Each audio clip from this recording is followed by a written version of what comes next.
नमस्कार दोस्तों, स्वागत है आप लोगों का अलोका एजुकेशन का ऑनलाइन चैनल में। आज हम लोग बात करते हैं एसएससी सीएचएसएल के ऑनलाइन फॉर्म के बारे में। तो इसमें सबसे पहले आपको ये देखना है कि एसएससी सीएचएसएल का फॉर्म 10+2 लेवल के लिए होता है। ये फॉर्म जिन लोगों को 10+2 किया है वो लोग इस फॉर्म को भर सकते हैं। अब आइए नेक्स्ट देखते हैं। ये 1/2/2022 को इसका विज्ञापन आया हुआ है, मतलब 1/2/2022 से ये फॉर्म भरा जा रहा है और इसकी जो वेबसाइट है वो ssc.nic.in है।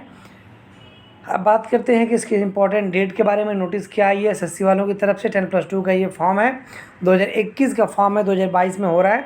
और जो फॉर्म का डेट है वो स्टार्ट है 1/2/2022 से और लास्ट होगा 7/3 को। मतलब लास्ट कब होगा? 7/3 को इसका फॉर्म का लास्ट डेट है।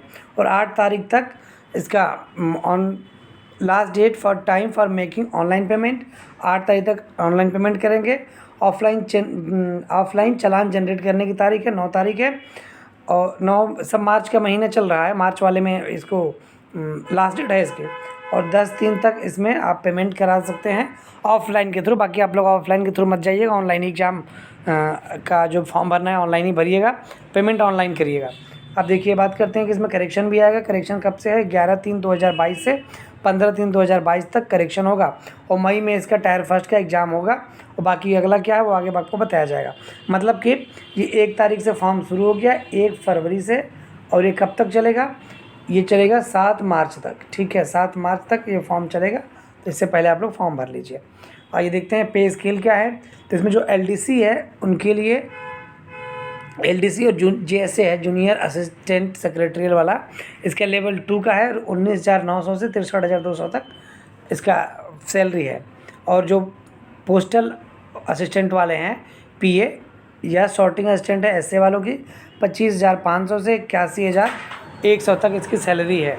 और अगला है डेटा एंट्री ऑपरेटर डीईओ, इसके लिए लेवल 4 की सैलरी है 25,500 से 81,100 तक इसकी फ़ीस है। और लेवल 5 पे है 29,200 से 92,300 तक। डेटा एंट्री ऑपरेटर की बात करें तो ग्रेड ए लेवल की ये पे स्केल है। 25,500 से 81,100 तक इसकी फ़ीस, इसके आपको सैलरी मिलेगी।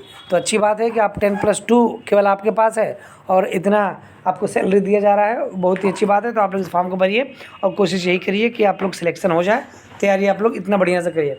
अब बात किया जाए कि वैकेंसी कितनी है। वैकेंसी कितनी है ये नहीं पता है, क्योंकि इसमें वैकेंसी बताया नहीं गया है कितनी वैकेंसी है। तो अभी ये कुछ नहीं बताया गया, इसकी वैकेंसी को बाद में आपको बताया जाएगा, हम भी इन्फॉर्म कर देंगे। बाकी जो इसकी वेबसाइट है www.ssc.nic.in, उस पर भी आप देख सकते हैं। ठीक है, आइए देखते हैं एज में क्या है, एज के लिए क्या कह रहा है। तो 1/1/2022 को आपकी एज चेक करनी है कि आप कितने साल के हैं। तो 18 साल से 27 साल तक हैं कि नहीं है, ये आपको देख लेना है। मतलब कि ये 2/1/1995 के पहले का नहीं होना चाहिए आपका जन्म तिथि, और 1/1/2004 के बाद का नहीं होना चाहिए।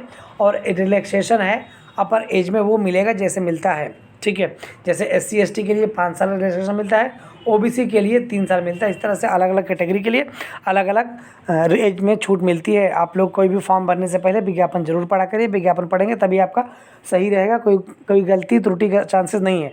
वरना ये SSC का फॉर्म साल में एक बार आता है, आपका 1 साल का मौका छूट जाएगा। अगर एज ख़त्म हो रही है तो और भी प्रॉब्लम हो सकती है। आइए देखते हैं, आगे बात करते हैं इसेंशियल क्वालिफ़िकेशन क्या मांगा हुआ है। तो इसमें जो LDC और JSA इन पोस्ट के लिए आपका 12th मांगा हुआ है। ठीक है, और DEO के लिए आपका 12th प्लस मैथ होना चाहिए। इसमें लिखा हुआ है science stream with mathematics. Math आपका होना चाहिए DEO के लिए और CNG के लिए। और ये भी सबसे इम्पोर्टेंट बात है। लोग कह रहे हैं कि हम अगर उसमें हैं, अपीयरिंग में हैं, तो फॉर्म डाल सकते हैं कि नहीं डाल सकते हैं।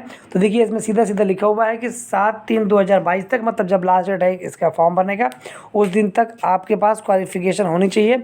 अगर क्वालिफ़िकेशन उस दिन तक नहीं है तो आप ये फॉर्म नहीं भर सकते हैं, नहीं तो आपको बाद में फॉर्म को रिजेक्ट कर दिया जाएगा। मतलब जो लोग अभी अपीयरिंग में हैं वो एकदम नहीं भर सकते हैं, क्योंकि मार्च अप्रैल में एग्जाम ही होता है, तो ये फॉर्म को नहीं भर सकते हैं। ठीक है, आगे हम लोग बात करें कि करेक्शन के लिए, तो हमने बताया आपको कि 11 मार्च से लेकर 15 मार्च तक इसका करेक्शन होगा। तो आप लोग करेक्शन कर लीजिएगा। 5 दिन के लिए आपको टाइम दिया जा रहा है करेक्शन के लिए। और जैसा कि करेक्शन के लिए फ़ीस जो है वो 200 रुपये फ़ीस है, करेक्शन चार्ज। सोचिए कि फॉर्म की फ़ीस 100 रुपये, करेक्शन फ़ीस 200 रुपये। मतलब ये कह रहा है एसएससी आप लोगों से कि आप लोग करेक्शन मत करिए, आप लोग अच्छे से काम करिए, अच्छे से फॉर्म भरिए। आइए देखते हैं फ़ोटो के लिए। फ़ोटो में कुछ भी नहीं कहा है कि डेट नहीं होनी चाहिए, लेकिन ये बोला है आपसे कि 3 महीने के अंदर की फ़ोटो होनी चाहिए। ये लिखा हुआ है कि 3 महीने के अंदर की फ़ोटो होनी चाहिए। इस पॉइंट में आप लोग पढ़ लीजिए। और फ़ोटो कलर होनी चाहिए, 3 महीने के अंदर की होनी चाहिए, और चश्मा लगा के, गॉगल लगा के, टोपी लगा के ऐसा फॉर्म आपका फ़ोटो रहेगा तो रिजेक्ट हो जाएगा। और या फिर दोनों कान नहीं दिखते रहेंगे तो ये आपका जो फ़ोटो है, फ़ोटो में अगर दोनों कान नहीं दिख रहे हैं आपके तो आपका फॉर्म रिजेक्ट कर दिया जाएगा। तो ये चीज़ें आप लोग पढ़ लीजिए। इसमें लिखा हुआ है विज्ञापन में पढ़िए। मैं बार बार यही आप लोगों से कहता हूँ कि आप लोग विज्ञापन ज़रूर पढ़ा करिए। और जो इसमें सिग्नेचर है, सिग्नेचर भी आप लोगों को अच्छे क्वालिटी में करना है। अगर ब्लर फ़ोटो रहेगी, ब्लर सिग्नेचर रहेगा तो आपका फॉर्म रिजेक्ट हो जाएगा। अब हम लोग बात करते हैं कि क्या क्या इसमें आएगा टायर फर्स्ट के लिए। तो इसमें आप ये देख सकते हैं कि 25 number of question 25, maximum marks 25, मतलब 2-2 नंबर के क्वेश्चन रहेंगे और 60 मिनट रहेगा। मतलब 1 घंटे में आपको 100 क्वेश्चन करने हैं, 100 क्वेश्चन करने हैं 1 घंटे में। और नेगेटिव मार्किंग है आधे की, 0.50 की। ठीक है, अब बात करते हैं डिस्क्रिप्टिव पेपर। जो सेकेंड वाला है वो डिस्क्रिप्टिव होगा। इसमें 33% पासिंग है। ठीक है, पहला क्वालिफाई हुई, फिर दूसरा तो होगा ही। पेन पेपर पे होता है ये, 100 मार्क्स का ये होता है। 33% क्वालिफाइंग होता है। इसके बाद टायर थर्ड में आपका क्या होगा, टाइपिंग होगी। टाइपिंग आपको हिंदी या इंग्लिश जो भी आपको आती है, उसमें ऑप्शन में पूछ रहा है कि टाइपिंग हिंदी में करना है, इंग्लिश में करना है, जैसे भी आपको आता है उसको आपको वहाँ फिल करना है फॉर्म में। और जैसा आपको फॉर्म में फिल करना है आपको वहाँ भी वैसे ही करना है। और आपको ध्यान रखना है कि बहुत लोग कहते हैं कि हमने टाइपिंग इंग्लिश में भरा था कि हिंदी में भरा था, हमको याद ही नहीं है। तो ऐसा नहीं होना चाहिए। जो भी आप लोग फॉर्म भरिए उसको याद रखिए कि आपने टाइपिंग हिंदी में लिखा है या इंग्लिश में लिखा हुआ है। अब आइए बात करते हैं कि डॉक्यूमेंट वेरिफिकेशन क्या होता है।